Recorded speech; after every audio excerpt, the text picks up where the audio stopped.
Welcome to my summer styling series. এই সিরিজের প্রথম শাড়িটাই নিয়েছি একটা সাদা রঙের টাঙ্গাইল। পাড়টা অবশ্য নকশা করা, একদম সরু করে নকশা পাড় আছে। যা গরম পড়েছে তাতে এরকম সাদা শাড়ি সবচেয়ে আরামের। আর এই শাড়িটাকে পেয়ার করেছি একদম সিম্পল সাদা রঙের একটা ব্লাউজ দিয়ে। যেহেতু গরমকাল, সানস্ক্রিনটা তাই ম্যান্ডেটরি, সেটাই সবার আগে লাগিয়ে নিচ্ছি। আসলে কি বলতো, আমার যে সব স্টাইলিং ভিডিওস আসে সেগুলো সাধারণত যেগুলো আমি বাইরে পরে যাই একদম কমফোর্টেবল, সেগুলোই আমি তোমাদের সামনে তুলে ধরার চেষ্টা করি। নাকে পরে নিয়েছে একটা ডায়মন্ডের নাকছাবি, আর এই সাদা মনোটোনটাকে ব্রেক করার জন্য রেড লিপস্টিক পরলেই দেখবে মুখটা কিরকম উজ্জ্বল হয়ে যায়। আর আমার তো কার্লি চুল, এই গরমে এই কার্লি চুলকে কিন্তু পোষ মানাবার একটাই উপায়। সেটা কি বলতো, আমার কাছে সেটা হচ্ছে উঁচু করে একটা খোপা বাঁধা।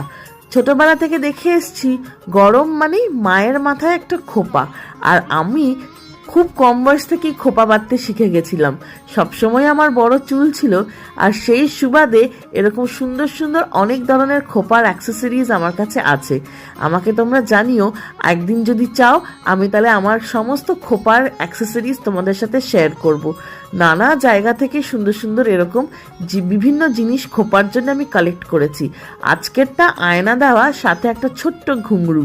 যখনই ইচ্ছা হবে খুলে একটু গরমে নিজের চেহারাটাও দেখা যাবে। না, শুধু মজা করছি তোমাদের সাথে। এই যে চুলটা বাঁধা হয়ে গেছে, মানে মোস্ট অফ দ্য কাজ ডান। এইবার অ্যাক্সেসরিজের পালা। এই যে সেই ফেমাস ভি রিং, আমি অনেক খুঁজে খুঁজে জানো তো একটা রূপার দোকান থেকে এটা নিয়েছি।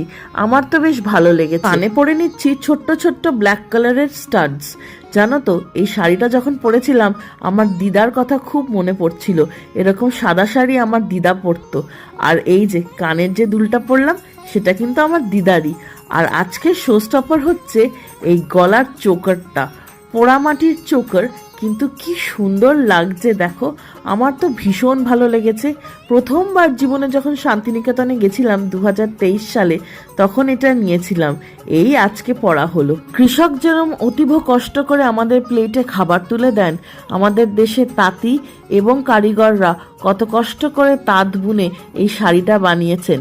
আর এই গয়নাটাও কিন্তু, গলার এই চোকারটা পোড়ামাটির পুরোপুরি হ্যান্ডমেড।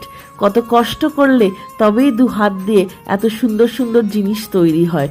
এর জন্যই তো ভারতবর্ষের প্রতিটি কোনায় কোনায় তাঁত শিল্প আর কারিগর শিল্প গড়ে উঠেছে। তোমাদের সাথে গল্প করতে করতে আমার রেডি হওয়া হয়ে গেছে। বা